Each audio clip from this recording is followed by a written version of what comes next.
hog my whole time.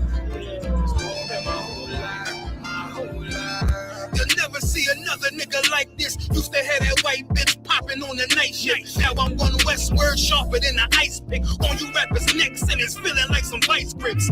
Yeah, that's light shit. Send my bro a kite quick. Taza, we ain't forget about you. Keep your light lit. Rappers can't see. Most of them scared to witness. Go and close your eyes. There's one right here for the trenches. Bad bitches, natural hair or extensions. Hood niggas that'll probably grip like some dentures. Runners on them fences. 23 and 1 out. Praying that that commissary hit before it run out. With riches on the gram, dog filter with their tongue out. Couldn't stay home because they found the dugout. Closed casket, burner in the low jacket. My co-captain, riding on this whole rappers. My hoes fabulous. Now I don't mean that derogatory, but I'm a player and there's no my women riding for me.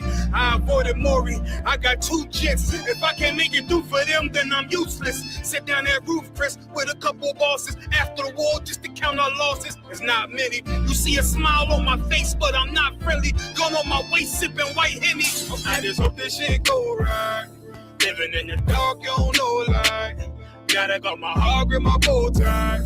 Waiting on the storm in my whole life. I just hope this shit go right. Living in the dark, you don't know light. Gotta got my heart grip my bow tie. Living in the storm in my whole life. My whole life. It's so melodic. When I be dropping this ebonics, this ghetto phonics, it got me on the level supersonic. My bomb atomic, and you know where you can find me. Somewhere probably folding this paper origami. My name is pure as the Sani. My wave is like a tsunami. I went from 0 to 100, feeling like Ricky Bobby. I made a deal with the Reaper. Got a couple wives, they some keepers. Talk a lot of shit, but you can't walk a mile in my sneakers. Bitches go to Miami, come home and change features. Now she got a BBL, her ass fatter. Trying to show up all them niggas that laughed at her. Now when they see her, they only wanna fuck her. They just wanna touch her. They don't wanna cuff her. They just wanna come and kick it with her like a punter. Turned her to a runner, now it's all aboard the train. Fenty on her face, but it's not concealing the pain. It's a shame. So I'm in the hood like some rap snacks. I know niggas kill you and your mama for a scat pack. Dark tint, matte black, they do it for half that. Had you like 90s Missy in a fucking trash bag. I'm from Philly, we don't do bank accounts, just cash app. I spit a verse and I just watch the time slow. This that guy flow, this that shit that rappers die for. This that uncut Tahoe Wall straight from Pablo Escobar. I be at the bar like Moscato. They think it's effort, but no, this that black work. Make the countermeasures, take pleasures, making an op heard. Light is in the sky, cause every verse is a concert. My mind work at speed y'all can't fathom. Listen to the words of a champion. And Ken, the streets need another anthem. I just hope this shit go right. Living in the dark, you don't know light. Gotta got my heart grip my bow tie. Waiting on the storm in my whole life. I just hope this shit go right. Living in the dark, you don't know life. Gotta got my heart grip my bow tie. Living in the storm in my whole life. My whole life.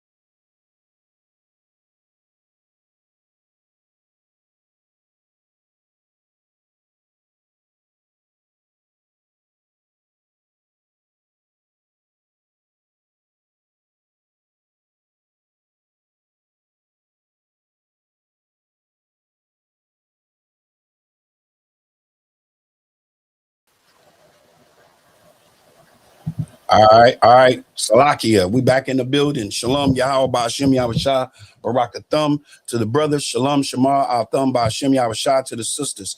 It is the ISUPK, that is the Israelite School of Universal Practical Knowledge out of Harlem, New York, since 1969 under command of General Yohana. And we've been called to teach the so-called Black, so-called Hispanic, and so-called Native Americans that we are the lost sheep of the house of Israel. Always said, if anyone is lost on this planet, it's us. We're lost. I mean, look at us as a people. Look at us as a people. I said this last class, and I think it's worth saying again. We are so lost that we are actually helping the colonizers colonize the land to regulate the land that they took from us. That's what happens when you vote. When you're going out and you voting and you marching and you doing all these things to try to make America, make the American dream, that dream, which is a nightmare for Blacks, Hispanics, and Native Americans. We have to reevaluate our spiritual morality, our spiritual morals. What's right? What's wrong? What's good? What's bad? What's righteous? What's evil? And unfortunately, the Christian church is the number one culprit for the destruction of Blacks, Hispanics, and Native Americans. So we're gonna go right to it. Is Christ the end of the law? Because this is the phrase. This is what Christians say. Y'all are under the law. It's what they always say. Oh, y'all under the law because we follow God's commandments. I was just told this weekend that just passed that I'm evil because I follow God's commandments. Because I desire to follow the Most High's commandments. I desire not to eat crabs. I desire not to eat shrimp. I have made a moral conscious decision to follow the Most High's commandments. I was born again. These things is foreign to me now. Eating swine is foreign to me now. Eating crabs is foreign to me now. Like, really, you got people running around saying that Christ came and died so they can have crabs. I mean, just think about it. Yahushua, which is known to the world as Jesus Christ, he came and died so you can eat swine. So you can have a lobster dinner. That's what he did it for. He did it for you. That sounds crazy. That sounds delusional. Like the Most High gave us all of these commandments. And now when we get to the New Testament, you ain't got to keep none of them because Christ fulfilled the law. And because Christ fulfilled the law, now that's all you got to do is have faith in Christ. And now all of a sudden, boom, you say, that's crazy. That's crazy. So look, we're going to go right to it. We're going to go right to it. We're not going to run from it. We're going to go right to the scriptures that they love to use. It's Romans chapter 10 and verse 4. You got it? This is the book of Romans chapter 10 verse 4. Mm-hmm. For Christ is the end of the law. He's what? Is the end of the law. Christ is the end of the law. What scripture that is? This is the book of Romans chapter 10 verse 4. This is the scripture that they use. No mic? You got the mic? Where's the other mic guy? So this is what they say. Christ is the end of the law. So now, what exactly is Paul talking about here? What is Paul talking about? Is Paul saying that Christ came and now he ended the law and now we don't have to follow the Most High's commandments? Is that what it is now? Is Paul in Romans chapter 10 and verse 4, is he saying that when Christ came, the law ended? Read that one more time. This is the book of Romans chapter 10 verse 4. Mm-hmm. For Christ is the end of the law for righteousness to everyone that believes. Okay, so now we getting a little bit of we getting a little bit of grip on this thing. It says, read it one more time. Christ is the end of the law for what?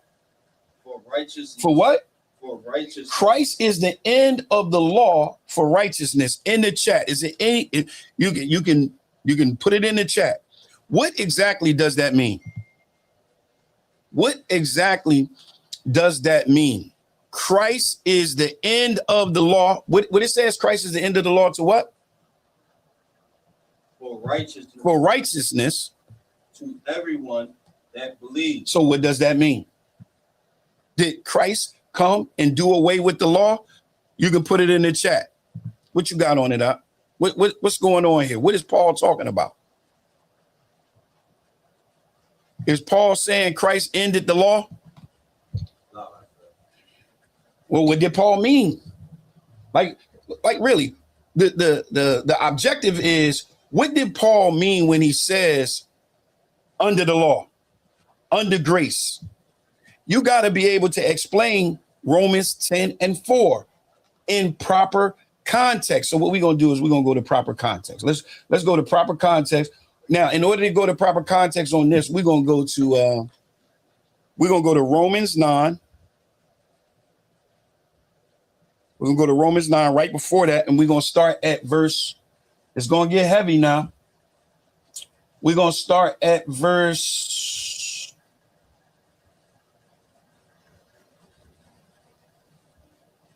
Start at verse 31. Romans chapter 9 and verse 31. We want to get an understanding on why is Paul saying Christ is the end of the law for righteousness. Listen what he said, for righteousness to everyone that would believe. Start at verse 30. No, you can start at verse 31. Count out on one time. This is the book of Romans, chapter 9, verse 31. Mm-hmm. But Israel. But who? But Israel. So we got to understand it on who we talking about. We got to do that with Christians. But Israel, go ahead. Which followed after the law of righteousness. Uh-huh. Have not attained to the law of righteousness. So it's saying that Israel, which followed after the law of righteousness, had not attained to the law of righteousness. All right, keep going. Mm-hmm. Verse 32. Wherefore, because they saw it not by faith. Now look, this is the problem. This is the problem with Israel right here. Say that again. Because they sought it not by faith. They sought it not by faith. This is talking about in the Old Testament. This is talking about under the Old Covenant. Read it again. Go up top. Matter of fact, Salakia, go to verse 30. Verse 30. What shall we say then? That the Gentiles which follow not after righteousness have attended to righteousness, even the righteousness which is of faith. So he's saying, what shall we say then? That the Gentiles, the nations, which follow not after righteousness. Well, what do we mean by did not follow after righteousness? Right? Had not obtained to righteousness, even the righteousness which is of faith. So the Gentiles. So let's get this out of the way from the rip. Let's look at this Gentile statement. Let's look at this Gentile statement. Let's go up to verse in the same chapter 9. We're going to go up to chapter 9, verse 24. Are you familiar with this breakdown? You familiar with this breakdown? Yeah, you got it. Verse 24. Even us. Even what? Even us. Now, when he says even us, who is he talking about? No, he's talking about the Jews. It's very important that you put everything in perspective right here. You put everything in context right here. You got to, when you're dealing with Paul's epistles can be hard to be understood. We see that in the scriptures. It says in the book of Peter says it, that Paul's epistles can be hard to understand. All right. So when he says, read it again. Even us. Even us. When he says even us, he's talking about the Jews. He's talking about Judea. He's talking about the Jews. He's talking about the circumcision. He's talking about those of the southern kingdom. Keep going. Whom he have called, not of the Jews only. See, not of the Jews only. So you know it's talking about the Jews. Go ahead. But also of the Gentiles. But also of the Gentiles. So now Paul is making a statement. He's making a statement and he's saying Jews, not just the Jews, but the Gentiles. So Christians see the word Jew. Linguistically, they say, oh, that means all 12 tribes, but that's not. And that's why it's important. This, when you say even us, whom he had called, not of the Jews only, talking about the Jews, but also of the Gentiles. And then verse 25, he says, now, and when he goes to verse 25, right, it's like you ever been to court and your lawyer was trying to fight your case. And in order to fight your case, he had to do what? He had to go and get a case from the law that's similar to your case. And he gets that law and applies it to your case. And now, guess what? You're set free. You're justified for whatever it is. Well, that's what Paul is doing. Right here, Paul is like an attorney. And Paul is doing just that. What is he doing? Paul is using the law. So he says in verse 25, read that one more time from verse 24 and verse 25. Remember, I'm about to give you understanding on the Gentiles. All right, go ahead. Sir. This is the book of Romans, chapter 9, verse 24. Even us, whom he hath called, not the Jews only, but also of the Gentiles. So, of course, a Christian would say, see, Gentiles. This is talking about other nations. Anybody would say that when they initially read it. All right. If you don't understand the history that leads to this document, you're going to say just that. You're going to say that those are other nations. But then Paul says what Paul says. As verse 25, as he saith also in OC. So he says, as he also say in OC. Now, when he says, as he also say in OC, that's Paul making a reference to the law. That's Paul as a spiritual attorney fighting your case. And he says, listen, well, I got a case law that also says OC. OC is Hosea. So when he says, as he also say in Hosea, keep reading. I will call them my people, which were not my people. Now, remember, he's talking about the Gentiles right here. Remember, at the end of verse 24, he says, but also of the Gentiles, as he say in Hosea, I will call them my people, which are not my people. And I will call them my people, which were not my people, and I will call them my beloved, which is not my beloved. Slakia, I need the charger for this. I need the adapter for this.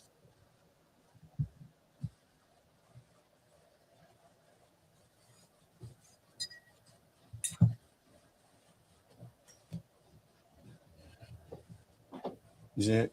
That's it?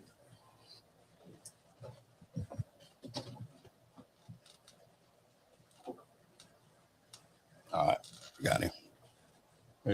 Bring him on around. Salakia, one sec. All right, let's swap.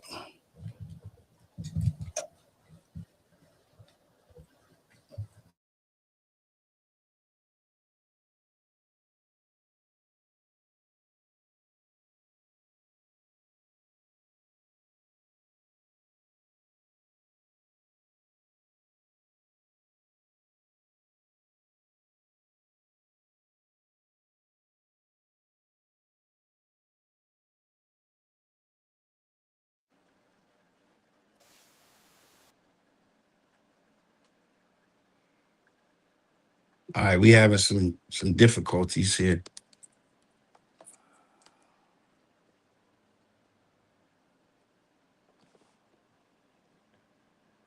All right, Salakia, we got to rock out just like this.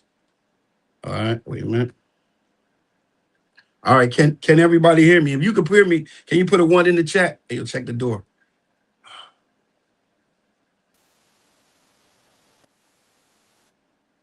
Yo, check my sound. Salakia, we have 1 set. All right, there we go. All right. Check mic. Hold on. 1 sec. I think we twa.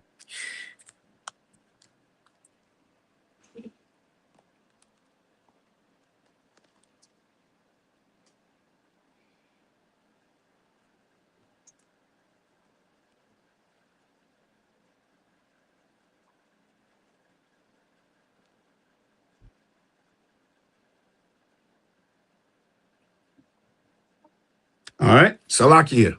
Y'all gotta forgive me. We moving and there's a lot going on. But y'all can hear me. That's Tawab. All right, the water. The water for that one.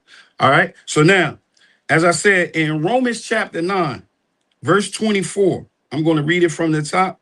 I'm gonna do it. I'm gonna read 24 and 25. He says, even us, whom he had called, not of the Jews only, but also of the Gentiles. But then he says, as he say also in OC. OSEE is Hosea. I will call them my people, which are not my people, and her beloved, which were not my beloved. And it shall come to pass that that in the place where it was said unto them, ye are not my people, there shall they be called the children of the living God. Now, that's right there is a precept that's actually talking about Gentiles, right? Is actually talking about Gentiles. So now let's go and see what Hosea says. Because he says, remember in verse 25, he says, as he also say in OC. Now go to Hosea chapter 1 and verse 10.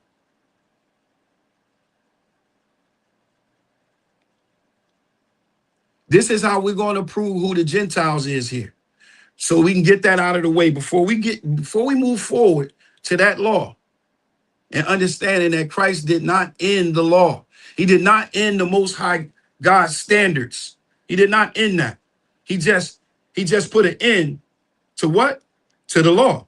I mean, to being under the penalty of law, Salakia. Being under the penalty of the law. All right, you got it? Chapter 10, verse 8. No, chapter 1, verse 10. Hosea chapter, look, the precept for Romans chapter 10, verse 25, when it talks about the Gentiles, is Hosea chapter 1, verse 10. All right, go ahead. This is the book of Hosea, chapter 1, verse 10. Mhm. Yet the number of the children of Israel All right. shall be as the sand of the sea. Read it again. Now, this is what Hosea is saying. Remember, Hosea is saying this about Salakia.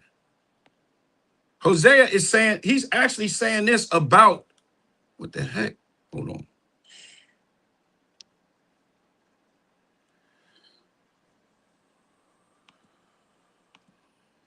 One sec. And we have all kinds of problems with this joint. Hold on. Give me a 1 sec. Stand by. All right.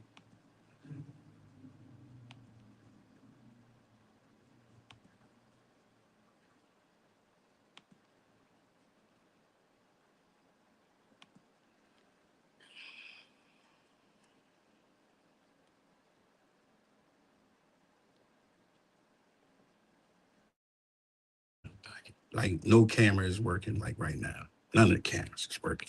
Like neither one of them. Salakia. Set. Camera.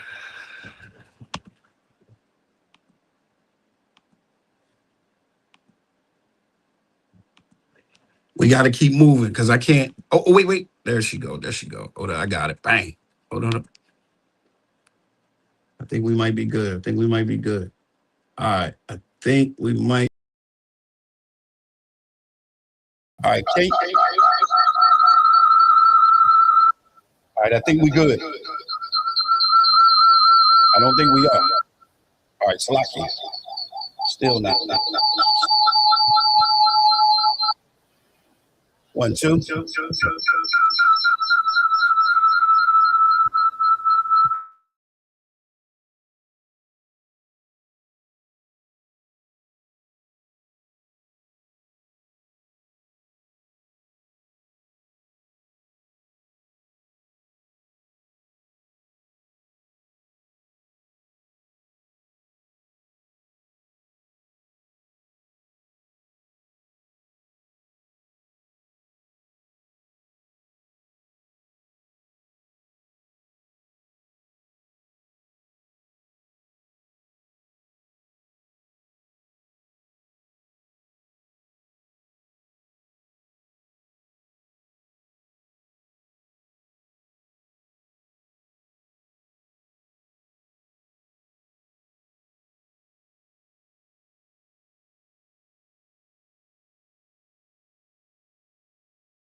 All right, check my.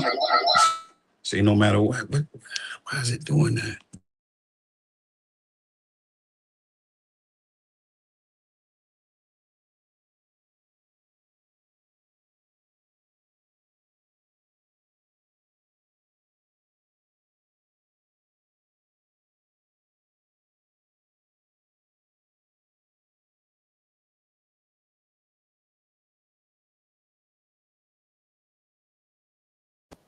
All right, check mic 1, 2. It's still echoing. That's the problem. Why is it echoing?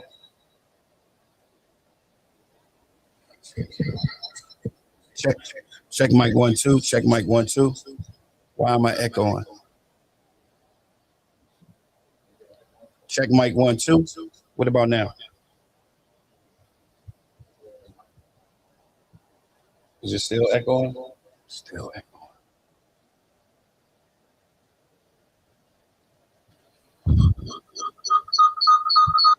This don't make sense.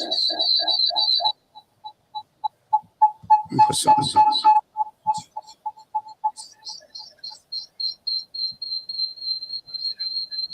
Hold on.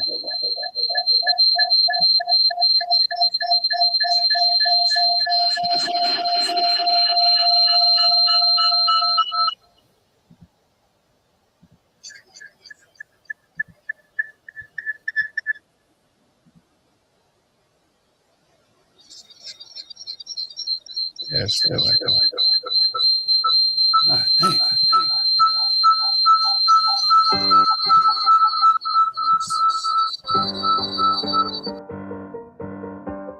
Yeah, on 44 shit, you know what I mean? Busy man.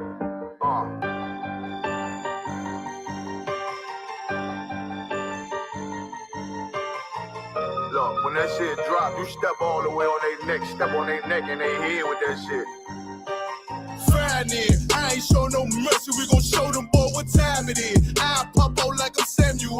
I got time to kill. Haters thought I died. I survived. They don't know how I did it. Got it out the mud. Straight to glory. They don't know how I fed. He nice, but he don't show them skills. How I show them skills. He ride, but he don't work the wheel. How I work the wheel. They mad. Up to solid circle tight. Yeah, vacuum seal. No, they want my life. I ain't worried. I got rank for real. I got real soldiers. Kill for me, nigga. Watch yourself. They say you been in beast mode lately. You is not yourself. When you dropping that fire, precious marriage, they inquiring. They can't stop what's coming, but I see them conspiring. Cross the line, the firing. This shit here, finna break the spin on kindness. I don't trust you, so small. You can keep your features. Me and my niggas don't keep no secrets. And it feel like Jesus. Say they want some smoke, dog. So I brought this chimney sweet. Ain't coming like we coming. You can't even count. These niggas don't run it like we run it. Bitch, don't even start. Bitch, I'm with my niggas till the end, till them do us part. If you wanna leave, you can leave, bitch. Bless your heart, find in. I ain't show no mercy. All right. We're in the building. We're gonna try him one more time. Oh my God. This is not happening, man.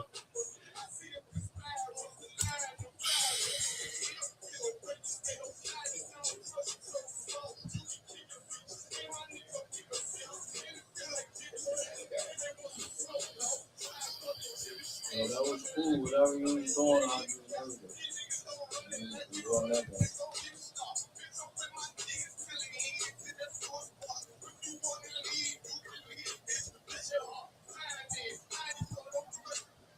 All right. We're in the building. All right. Hopefully we got him on the point. Is it echoing? Check mic 1, 2.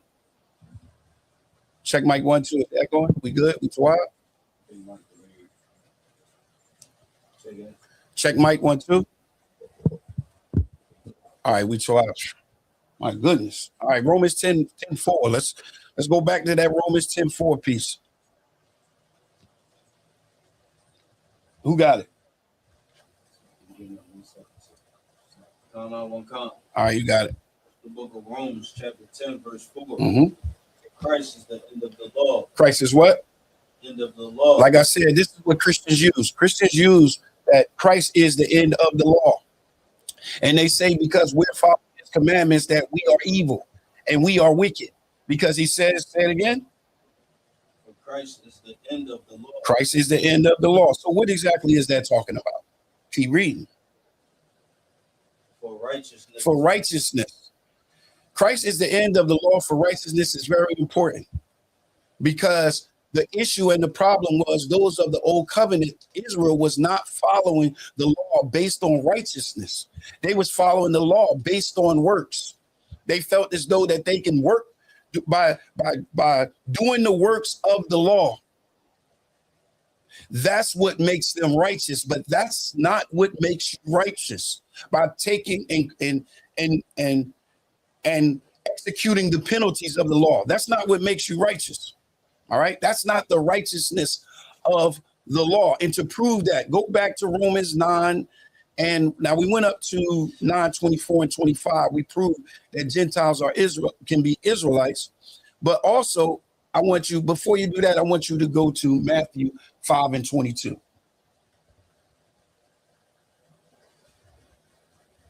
Sir, this is the book of Matthew, chapter 5, verse 22. Uh-huh. But I say unto you that whosoever is... Matter of fact, Salakia, go to Matthew 15 and 21. Matthew 15 and 21. We're going to show you that every time you see Gentile, it doesn't necessarily mean that it's a non-Israelite. All right? Everything is based on context. You got it. This is the book of Matthew, chapter 15, verse 21. Mm-hmm. Then Jesus went thence and departed unto the coasts of Tyre and Sidon. Mm-hmm. And behold, a woman of Canaan. A what? A woman of Canaan. A woman of who? Canaan. A woman of Canaan. Go ahead. Came out of the same coast and cried unto him. All right. So who is this? Who is this? This woman of where? Where's she from? Canaan. Canaan. Where's Canaan? What does that mean? It says a woman of Canaan, so that means what? What does that mean? Where's Canaan? What's Canaan? Canaan is an African country. So is this an African woman? What's the verbiage again? Read it again. Verse 22. Verse 22. And behold, a woman of Canaan came out of the same coast and cried out unto him, saying, have mercy on me, O Lord, the son of David. My daughter is grievously vexed with a devil. All right. So it says a woman of Canaan. It possibly can be from she can possibly be Use the mic. With the mic. So it sounds like she can possibly be from Canaan, but when you say a woman of Canaan, that could be like of the land. Right. All right. So now let's see who this woman is. Go to Matthew 15. Matthew 15. You're going to go to verse 24 and 25. Salaki. 25 and no, go to 24 through 26. This is the book of Matthew, chapter 15 and verse 24. Mm-hmm. But he answered and said, I am not sent unto the lost sheep of the house of Israel. No, Salakia. Verse 15, 21. Verse 21. Then Yahushua went thence and departed into the coast of Tyre and Sidon. And behold, a woman of Canaan came out the same coast and cried unto him, saying, have mercy on me, O Lord, thou son of David. My daughter is grievously vexed with the devil. But he answered her not a word. And his disciples came and besought him, saying, Salakia. You at Matthew 15, 21? 24 through 26? I read verse 21.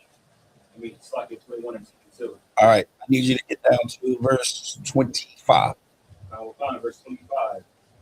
Then came she and worshipped him, saying, Lord, help me. Hold up. Are you in Matthew 15 and 25? Read it again. This is Matthew 15 and 25. Then came she and worshipped him, saying, Lord, help me. Hold on. You Matthew chapter 15. Matthew 15 and 25. Answer. Oh, you know what? Salakia. I'm at Mark. Salakia. All right, go ahead. Read it again. Matthew 15 and 25. No. Salakia. Mark. Mark 15, sir. Yeah. Salakia. That thing that it kind of threw me off with the. This is the book of Matthew, chapter 15. Hold on.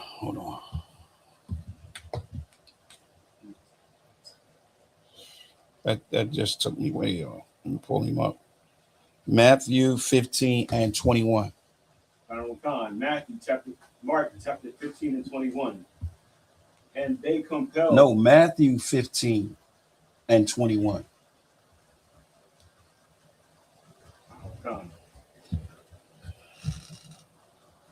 This is the book of Matthew, chapter 15 and verse 21. Go ahead. Then Jesus went thence and departed into the coast of Tyre and Sidon. Mm-hmm. Verse 22. And behold, a woman of Canaan came out to the same coast and cried unto him, saying, have mercy on me, O Lord. All right, now stop right there. Now you grab Mark 7 and 25. Michael Ward. You said Mark 7 and 25? Mark 7 and 25. This is the book of Mark, chapter 7, verse 25. For a certain woman whose young daughter had an unclean spirit heard of him and came and fell at his feet. Mm-hmm. The woman was a Greek. She was what? Was a Greek. Now listen. It says the woman was of Canaan. Now it's saying, read it again. The woman was a Greek. Uh-huh. A Phoenician. By nation. By nation. So now look, just because you see Gentile, just because it's a Gentile name, just because it's a Gentile from a certain land, it doesn't mean everything has to be put in context. Here we have a woman of Canaan, but guess what? She was a Greek. So when you see Gentile, it doesn't necessarily mean that it's a non-Israelite. It could be anybody. So this is an example of someone called a woman of the land of Canaan, but she was really a Greek. She was really a Greek woman. All right. Go back to Romans chapter 9. We're going to go Romans 9. Now we're going to go down to verse 31. This is the book of Romans, chapter 9, verse 31. Mm-hmm. But Israel. But who? But Israel. Go ahead. Which followed the law. But Israel, which followed after the law of righteousness, have not attained to the law of unrighteousness. Read that again. But Israel, which followed after the law of righteousness, Mm-hmm. have not obtained to the law of unrighteousness. The law of righteousness. Why you keep saying unrighteousness? Of righteousness. Right. So Israel did not obtain the law on righteousness. Go ahead, keep going. Wherefore, because they saw it not by faith. So faith is not something that's new in the New Testament. Faith was always faith. Paul says, because they saw it not by faith. They go ahead. But as it were by the works. By what? By the works of the law. Now, when it says by the works of the law, it's not talking about thou shalt not kill, thou shalt not steal, thou shalt honor the Sabbath. No, it's talking about the works of the law. So what would the works of the law look like? Anybody? Go ahead. Carrying out the punishments. It's carrying out the punishments. It's carrying out the penalties. Look, a law is dead if it's not being activated. If it's not anyone to carry out the judgments of the law, then the law is not activated. The law is not real. All right. Someone has to activate it. So Israel was trying to obtain the law by works, not by faith. By works. Keep going. For they stumbled at the stumbling stone, as it is written, behold, I laid in Zion a stumbling stone and rock of offense. A rock of offense. So that rock of offense is Christ, the Messiah. Keep going. Salaki.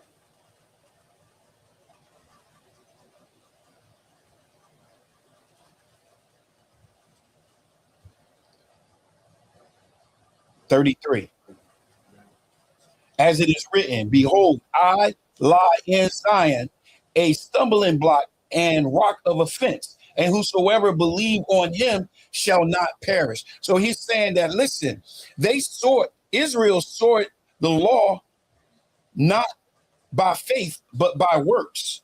So now that faith that they're supposed to have a faith in Christ. And because they don't have that faith in the Messiah has become a stumbling block.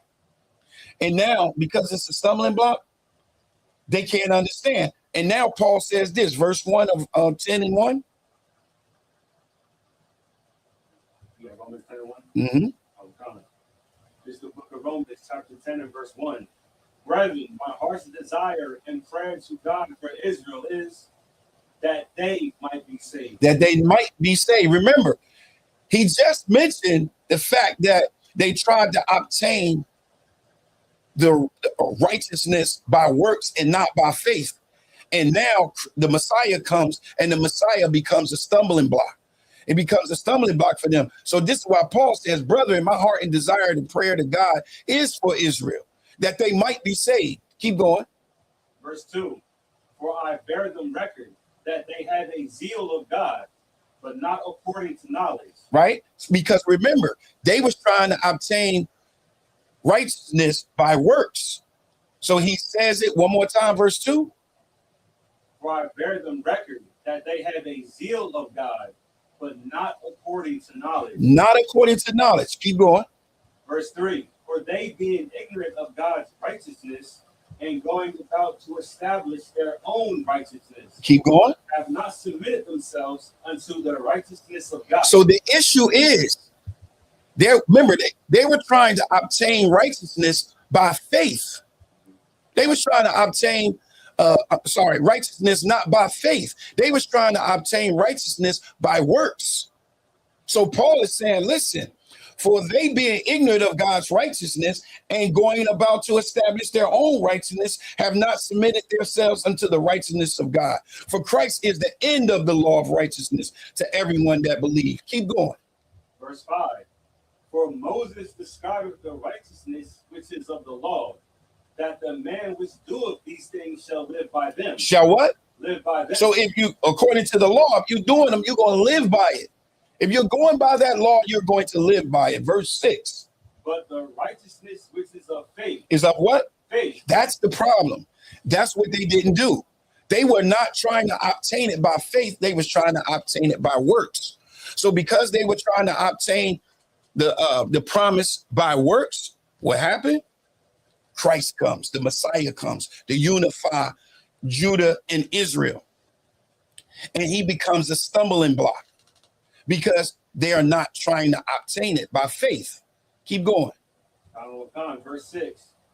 But the righteousness which is of faith, speaking on this wise, say not in thine heart, who shall ascend into heaven? Mm-hmm. That is, to bring Christ down from above. Keep going. To bring the Messiah down from above. Keep going. Or who shall ascend into the deep? Mm-hmm. That is, to bring up Christ again from the dead. But what saith it? This is what it says. This is what the promise says. Keep going. The word is nigh thee. It's near you. Go ahead. even in thy mouth. In your mouth. This is all from the old covenant. This is all from the Old Testament. This is not something new. Keep going. Oh God. And in thine heart, Mm-hmm. that is Mhm. the word of faith. The what? The word of faith. The word of faith. Keep going. Which we preach, that if thou shalt confess with thy mouth the Lord Yahushua, and shalt believe in thine heart that God hath raised him from the dead, thou shalt be saved. And it's talking to Israel. It's talking to Israel. So Christ is not the end of the law. He's not the end of the most high standards. Give me Romans 3:31. He's not the end. He doesn't end the standards of the most high. Remember, the law set the standards of the most high. All right. It navigates and tells you what's right and what's wrong. You got it? Go ahead. Romans chapter 3:31. Mm-hmm. Do we then make void the law through faith? Uh-huh. God forbid. God forbid. Just read that one more time. Do we then make void the law through faith? God forbid. Yea, we establish the law. We established the law. In the ISUPK under Command and General Yohana, we established the law. We established this very law. So faith doesn't make the law unnecessary, because if it did, Paul wouldn't say we established the law. He wouldn't say that. Faith and obedience is never our enemy. It's never against us. Faith establishes God's righteousness instead of getting rid of it. I'm going to say it again. Faith establishes it. This is why the faith was so important for Israel, because if Israel had faith in the law, if they had faith in the coming of the Messiah and not trying to obtain it by works, their faith would have established God's righteousness instead of getting rid of it. You understand? Give me Romans 6. We'll go to Romans 6:14 through 16. Romans 6:14 through 16. We established the law. So now the question that I'm asking is, under the law, are we under the law or are we under grace? Because Christians like to say that because I want to be obedient to God, I'm evil and I'm wicked because I want to follow the Most High's commandments. Now I'm evil and I'm wicked. I'm wrong. He did not do away with this law at all. The law is necessary for bonding. It's necessary for our unity. You got that? Okay. Let's get it. This is Romans chapter 6 and verse 14. Mm-hmm. For sin shall not have dominion over you. Say it again. For sin shall not have dominion. Sin shall not have dominion over you. What does that mean? Sin should not have dominion over you. What does that mean? Go ahead, you got it. It means that when you have the thought to come against God's law, Mm-hmm. you can actively push away from it and battle it. Right. So it won't. So you know what I mean, it can't control you. You're not like an addict. Right. You get addicted to it. Con. What does dominion mean? Like dominate. Dominate, reign over you. It says, for sin had not dominion over you. For you are not under, this is verse 14, you are not under the law, but under grace. It doesn't have, you do not have to be obedient to sin, but you have to be obedient to the Most High God. That's where your faith comes in at. That's where your faith comes in. Faith is, as they would say, is the substance of believing without seeing, right? You want things to work in your life. You want things to come together in your life, but you're not in the right position, meaning you're not in order. If you're not in order, you are a person that does not believe by faith, because if you believe by faith, you'll follow the book and the results will come. And the results would be the work, these works lead to life. For sin is not For sin shall not have dominion over you, for ye are not under the law, but under grace. What does that mean? Go ahead. Yeah. It's like it means that, okay, so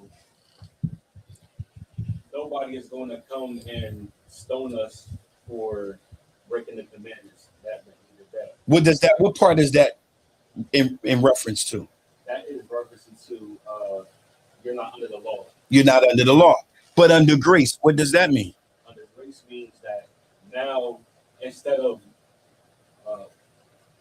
we honor Christ's sacrifice in our stead. Mm-hmm. You know what I mean? So now we have a time period to get right. It's not an immediate death penalty. Okay, right. So what he's saying is exactly right.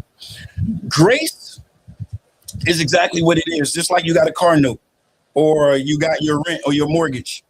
You have a grace period. It doesn't mean that it's not going to get paid. It just means that you have a grace period to get that bread together. Well, guess what? You got a grace period to get that sin together. Get that leaven out. Purge out that old leaven. Get that out of there. All right. So Paul is not saying that we should get rid of the law because we have grace. He's not saying that. Read that one more time. Verse 14. Mm-hmm. For sin shall not have dominion over you, Mm-hmm. for ye are not under the law, but under grace. Keep going. 15. What then shall we sin because we are not under the law, but under grace? This is how Christians think. They're not saying this. They're not saying, well, we under grace, so now we just sin. No, they're just doing it. They're just doing it. They're just sinning. That's all they're doing. Read that again. What then? Shall we sin because we are not under the law, but under grace? Shall we sin? Shall you eat crabs, lobster, shrimp because we're under grace? Should I get some swan, get some I can't, it's hard for me to say it, a pork sandwich in the morning because guess what? I'm cool because I'm under grace. He says what? God forbid. Do what? God forbid. So should I sin because I'm under grace? He says, no. No, it's clear. What the hell do you need? Oh, I forgot. Christians like to say that Jesus came with a new law. He flipped it up on us. He don't even follow God no more. That's crazy. If he's saying he only says what his father tells him, that's crazy. What else you got out? I will count verse 16. Know ye not that to whom ye yield yourselves servants to obey, his servants ye are to whom ye obey, whether of sin unto death or of obedience unto righteousness. One of the two. Pick the one. Pick what you choose this day. Pick what you choose this day. He says, shall we sin because we are under the law, but under grace? God forbid. If grace meant that God's law is that it no longer matter, Paul would not say that. He would not say, God forbid. That terminology would not exist. All right. It would not exist. So in order for you not to allow that sin to not have dominion over you, brotherhood is vital for us. Brotherhood is necessary for us because brotherhood is me getting up here telling you this, telling you the very thing that you don't want to hear, that you a transgressor of the law. You a sinner. Let me ask you a question. Matter of fact, first, before we do that, go to 1 John 3 and 4. You got something you want to add?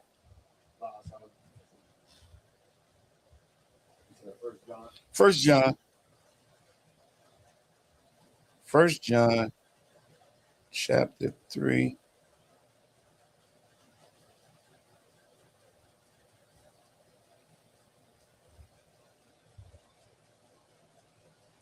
First John chapter 3 and verse 4. Let's see what it is. Because We're in the New Testament, and Christians are saying that Christ got his own commandments, and the Most High doesn't have no commandments anymore because Christ came and he did away with them. Go ahead. I like to see this too. Go ahead. What you're talking about is heavy. Because Christians, they take the Lord's grace for granted.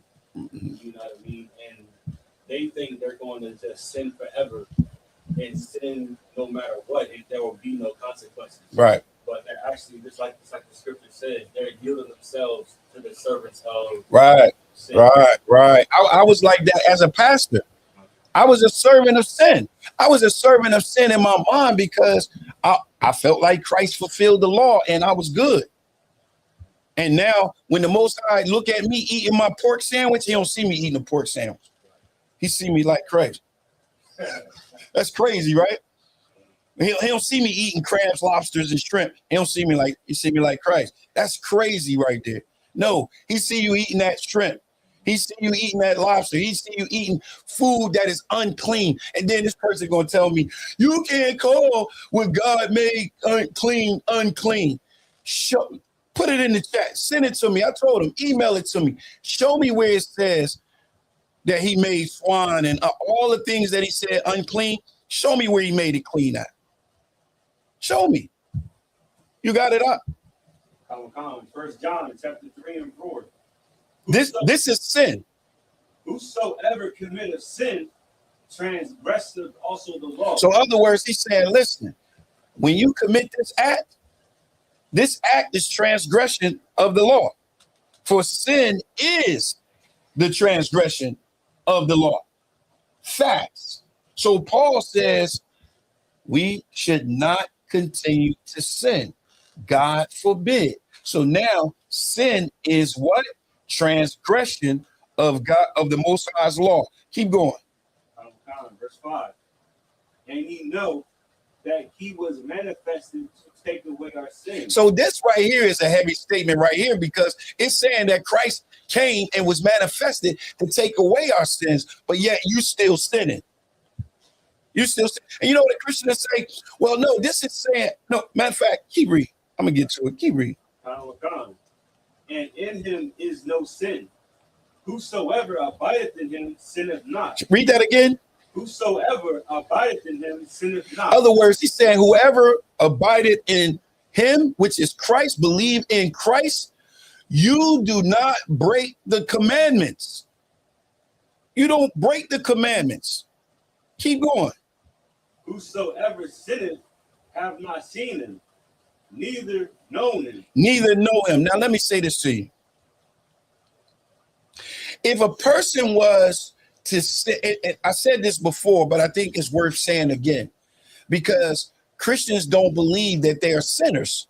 They say, well, I'm not a sinner. This saying you got to be a sinner. This is what this is talking about. So if you eat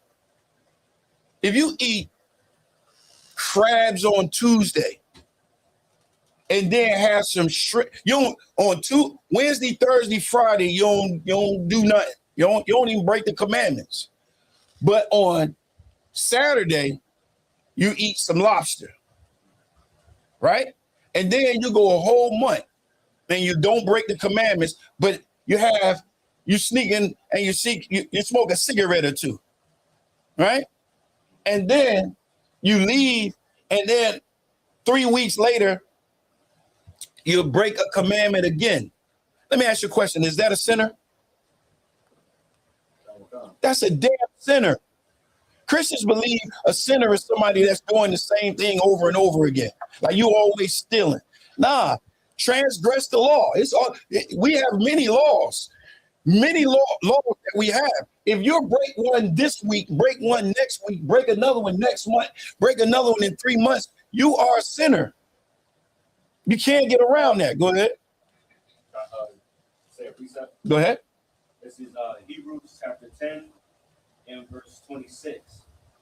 For if we sin willfully, after that we have received the knowledge of the truth, therefore remaineth no more sacrifice for sin, but a certain fearful looking for of judgment and fiery indignation, which shall devour the adversary. So it's worse now. Like if you ignore that grace and you sin willfully, I just had a conversation with a sister yesterday about this. She might be watching. Sin willfully. Read that again.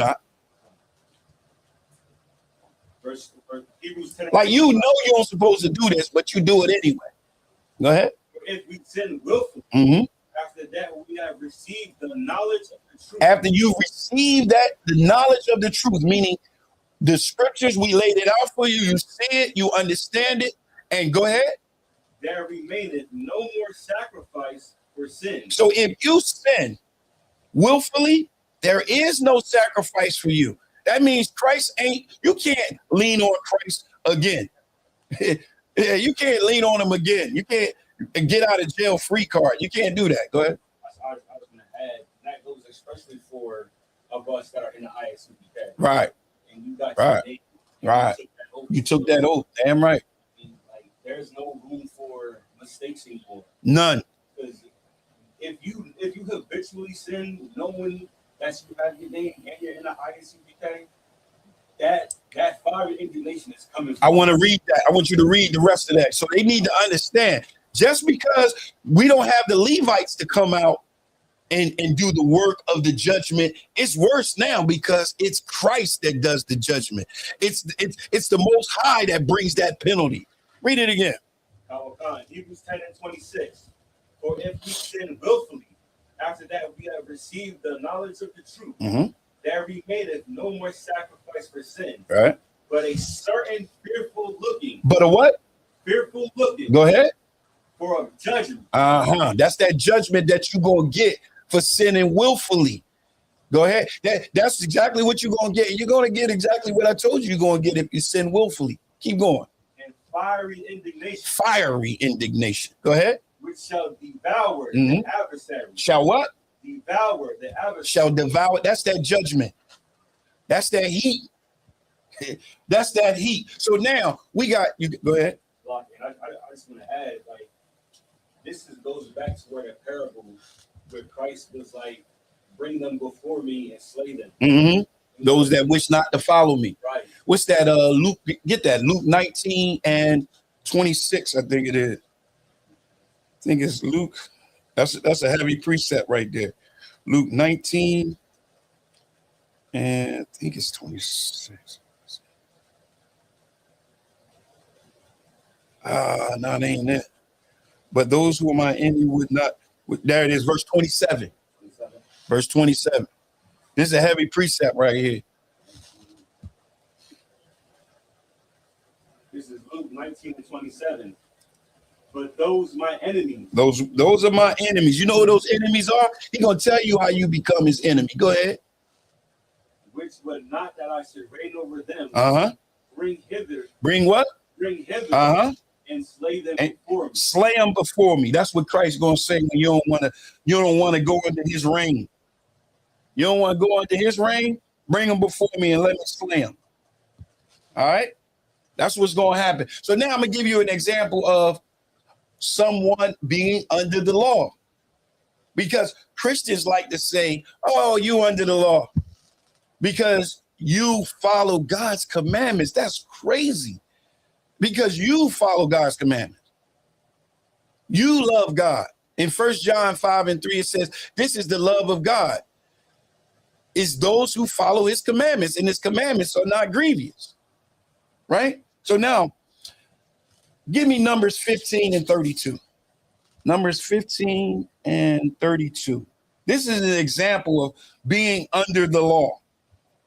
This is an example of being under the law. Being under the law. You got it. Numbers 15 and 32.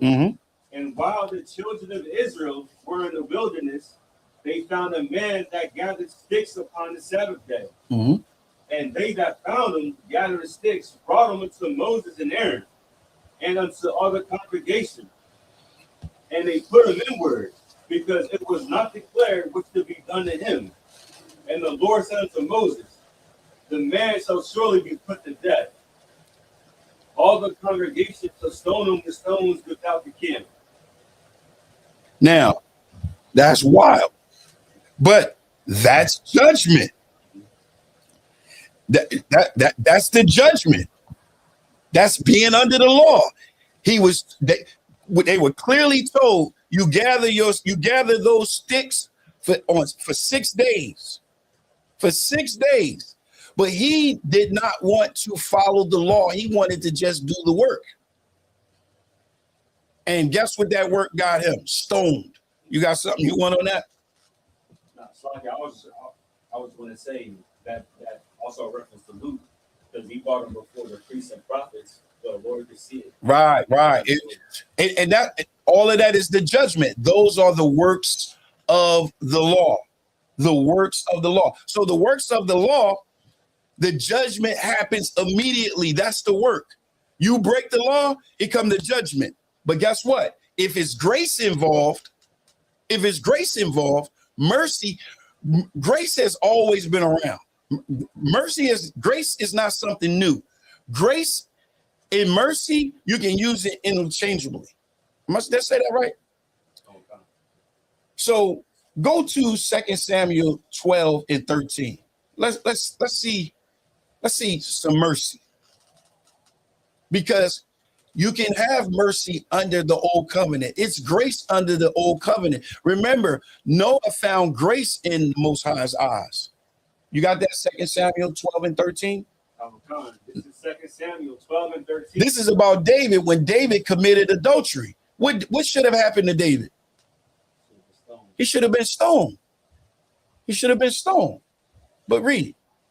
And David said unto Nathan, I have sinned against the Lord. I have what? Sinned against the Lord. See, David had that type of heart.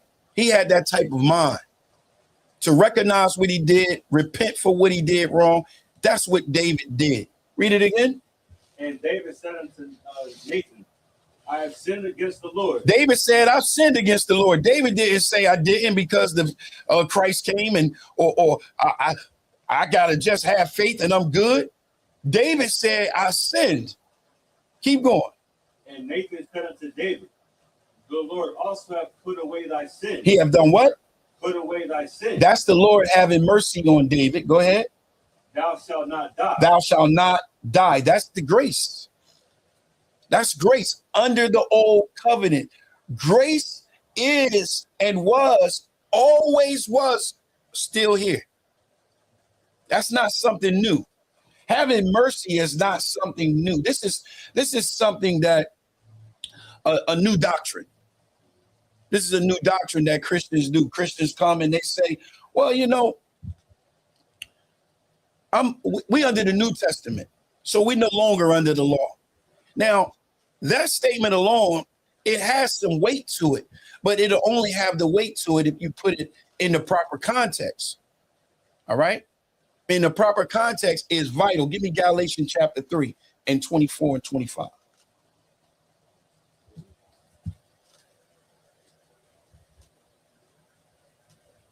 This is the book of Galatians, chapter 3 and verse 24. Wherefore the law was our schoolmaster. It was what? Our schoolmaster. What does that mean? It was what? Teacher. Meaning? Keep going. All right. So he's saying the tutorer was what? The schoolmaster was our schoolmaster. Go ahead. To bring us unto Christ. Uh-huh. That we might be justified by faith. But after that, faith is come. We are no longer under a schoolmaster. This is what Christians use right here. They drop the mic right here. Bang. They drop the mic. It says, wherefore, the law was our schoolmaster to bring us to Christ. And remember, they believe that Christ, once we got to Christ, Christ was the end of that, right? That we might be justified by faith. But after that faith is come, which is Christ, he came with that faith, we're no longer under the law. No longer under the schoolmaster. Keep going. We're going to break it down. Keep going. Verse 26. For ye are all the children of God by faith in Christ Jesus. Mm-hmm. For as many of you as have been baptized into Christ have put on Christ. All right. Put on Christ. Now, let's go back up. Give me a breakdown. What is this saying? What is this saying? Verse 23, it says, but before faith came, we were under the law, shut up until the faith which should afterwards be revealed. So what does this mean? Because a Christian will definitely say, see, this is clear, this is easy. That's all you have to do is just read this. It's plain. It's letting you know that, listen, we were under the law until faith came, and that faith is Christ. Give me a breakdown on it. Help me out.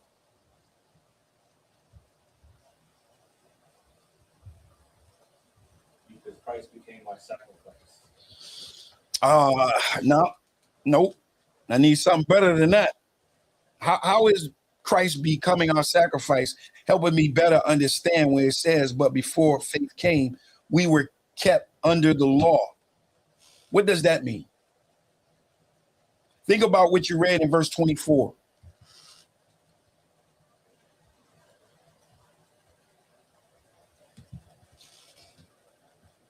Anybody in the chat? It says, but this is Galatians chapter 3 and verse 23. It says, but before faith came, we were kept under the law, shut up until the faith which should come, that should afterwards be revealed. Wherefore the law was our schoolmaster to bring us to Christ.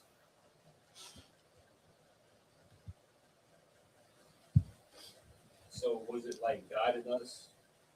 It's supposed to guide us. I like that. Go ahead. What do you mean guide us? What is the guide us? Like to follow the spirit of the law. Okay, you're right there. You're right there. You're right there. You're right there. Let them work it out. Think about it. Okay, you were under your parents until you got 18. When you was under your parents until you got 18, your parents taught you what? Rules for Right. Taught you rules. Taught you right and wrong, morals, values, principles.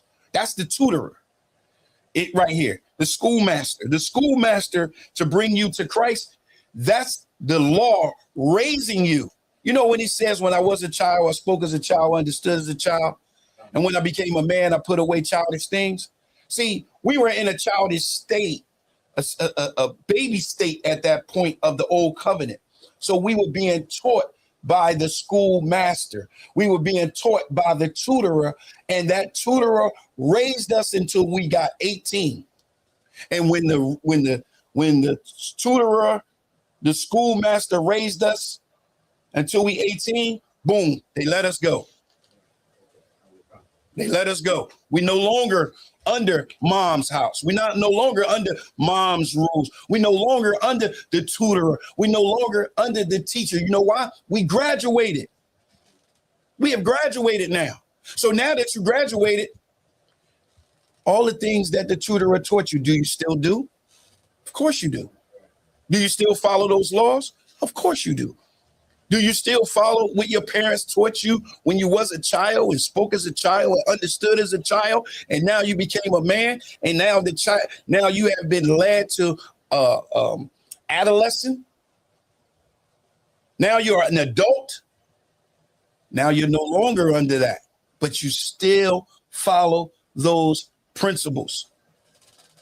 You still follow the things that the teacher, the schoolmaster taught you. You still follow the thing. If the tutorer taught you to get up and brush your teeth and wash your face and make up your bed and do your room, what are you telling me now that you're no longer under the tutorer? Now you don't get up and brush your teeth and wash your face and clean your clothes and eat. You don't do none of that now. Now you just get up and go. You don't wash your face. You don't brush your teeth.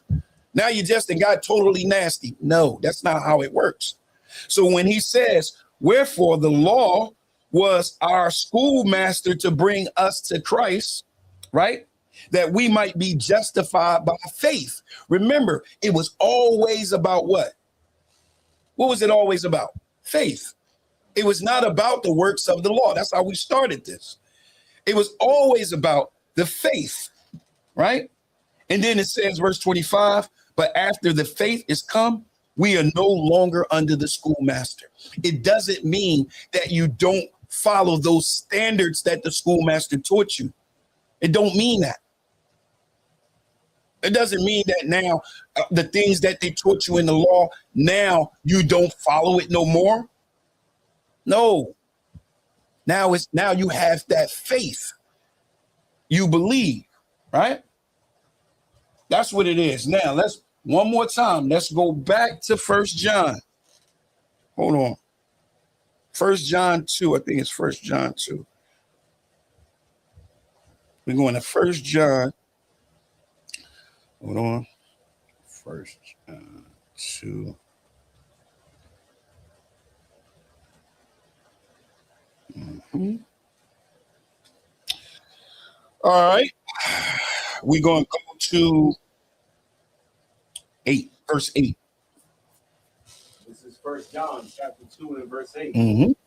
Actually, Salakia, start at verse 7. Verse 7. Brethren, I write no new commandment unto you, but an old commandment. You know who taught him that old commandment? You know what that old commandment was taught by? That old commandment was taught by what? The schoolmaster. It was taught by the schoolmaster. Read it again. Brethren, I write no new commandment unto you. This is not something that's new. Go ahead. But an old commandment, which ye had from the beginning. Which ye have had from the beginning. You learned this from that schoolmaster, that law. Go ahead.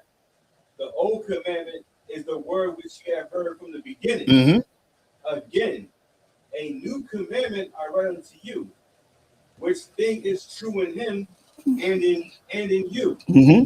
Because the darkness is past, and the true light now shineth. He that saith he is in the light and hateth his brother is in darkness even until now. I really want y'all to really understand this, and I got to this point because for some reason Christians believe that we do not have to follow the commandment and you do not have to love your brother. That's crazy. You can love other nations, but you can't love your own. You can go out and march and fight for other nations, but you can't fight for your own. That is someone that is in darkness. We are bringing this light. The light is the law. Love thy neighbor as thyself. Read verse 9 again. Verse 9. He that saith he is in the light. He that say that he is saved. He that say that he is a believer in Christ. He that say that he walk in the truth. He that say he is in the light. Go ahead. And hateth his brother. And what? Hateth his brother. You hate. You got this thing called hate that grows to malice, grows to envy. And you hate his brother. Keep going. Is in darkness even until now. You are in darkness. You got that hate in you. You got that envy in you against your brother, because now you say, well, my brother is anybody that believe in Christ.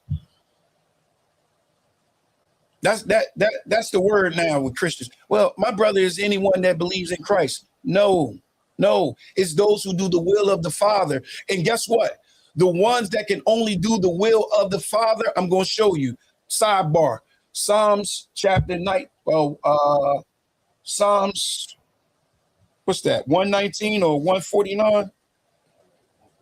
147, 20 and 21. Get that for me and hold that 1 John. We coming back to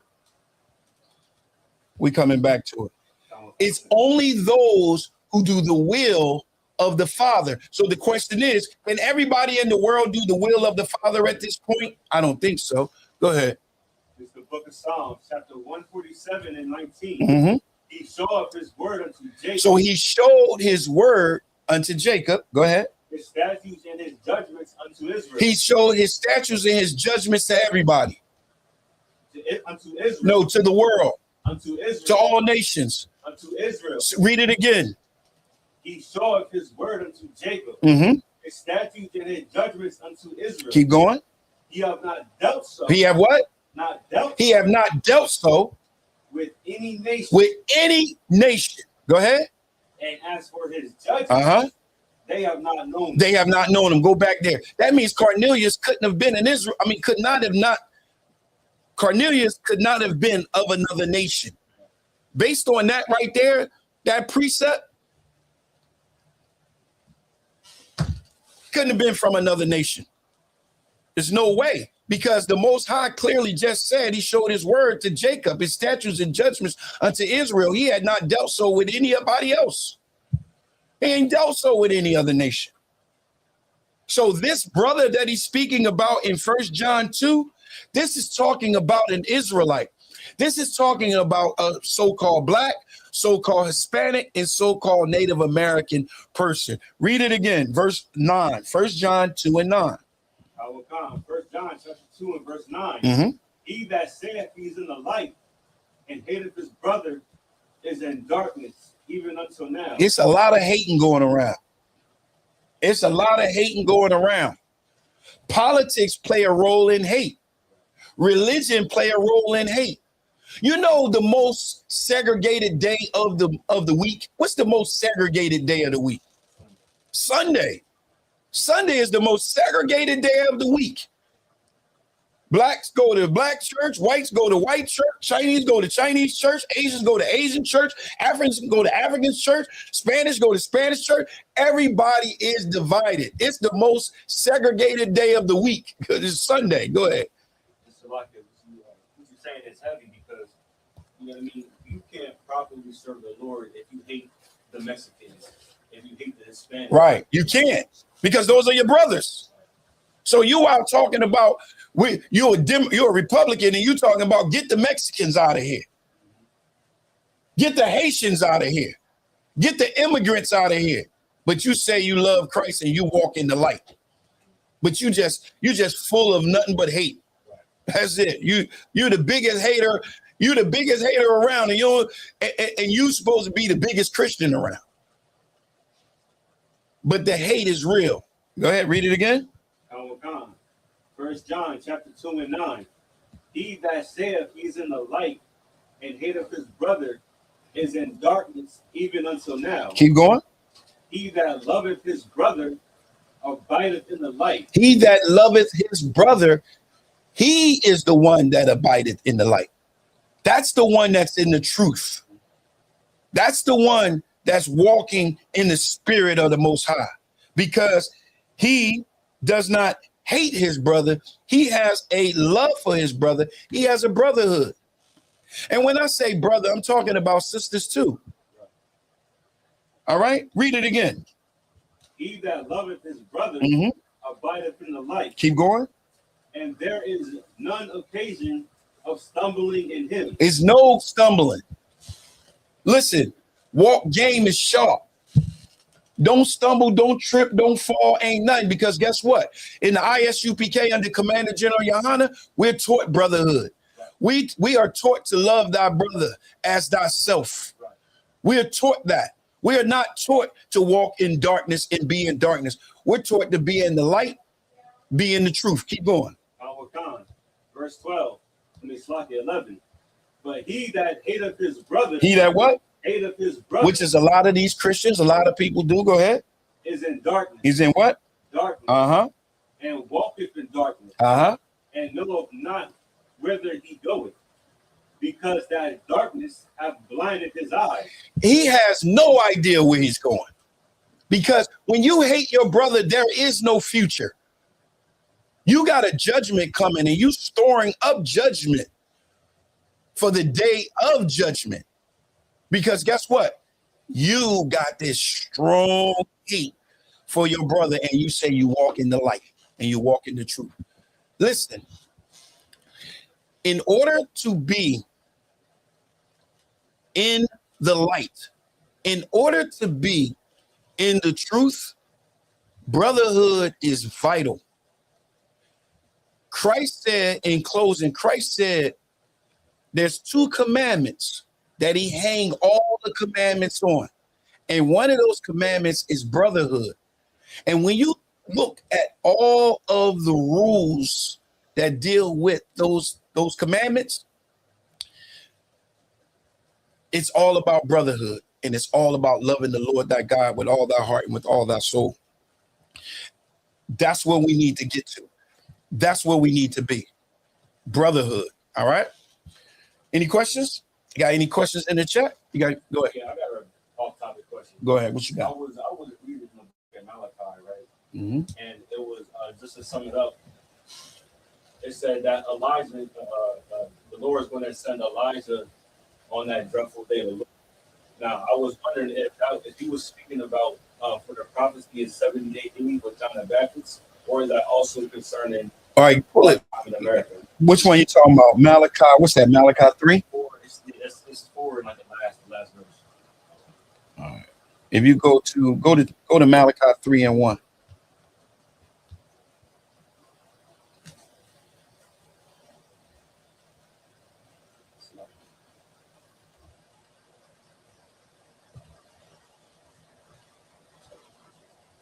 All right, got it. So the question is, repeat the question so they can hear. So, in the book of Malachi, right? Mhm. In chapter 4, inside the last verse. Read that. Oh God. It's verse 5. Malachi 4 and 5. It says, Malachi, is it 4 and 5? Mhm. Behold, I will send you Elijah the prophet before the day of the great and dreadful day of the Lord. So I was just wondering if that was speaking about the 70 AD prophecy with Elijah, John the Baptist and Elijah, or was that What you talking about in the dreadful day of the Lord? Malachi? Okay, go ahead. You want to know when that was? I was wondering if you were going to send Elijah, like was that prophecy fulfilled? Yeah, that was fulfilled. 78 days. Yeah, it was fulfilled. You go to what I would do is I would go to get more clarity on that. I would go to Malachi 3 and 1. And then I would go to Matthew 11. So we're gonna go to Malachi 3 and 1. You can start. Malachi chapter 3 and verse 1. Behold, I will send my messenger, and he shall prepare the way before me. And the Lord, whom ye seek, shall suddenly come to his temple, even the messenger of the covenant, whom he delighted. Behold, he shall come, saith the Lord of hosts. All right. So now go to Matthew 11.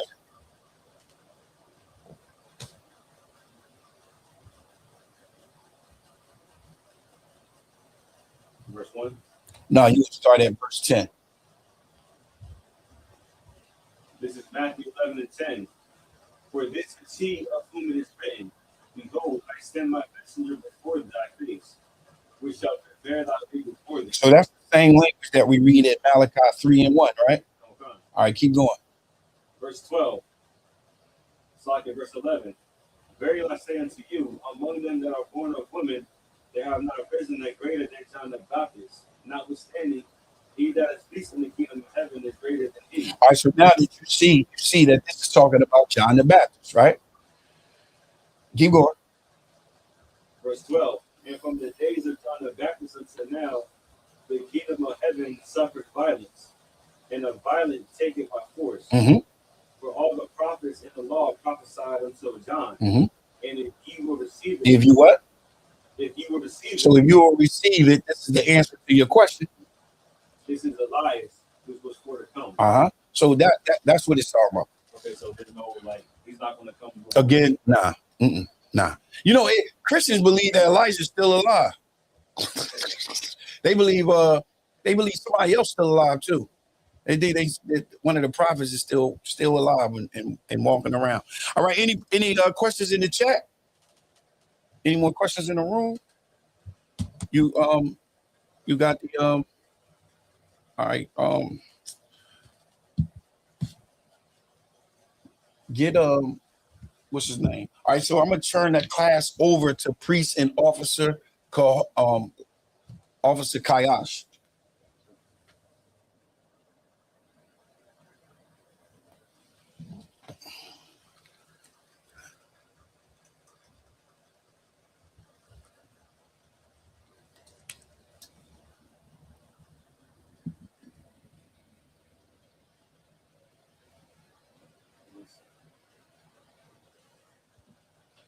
under the mic. Yeah, come right here. Stand right there. I'm gonna get you. Come on.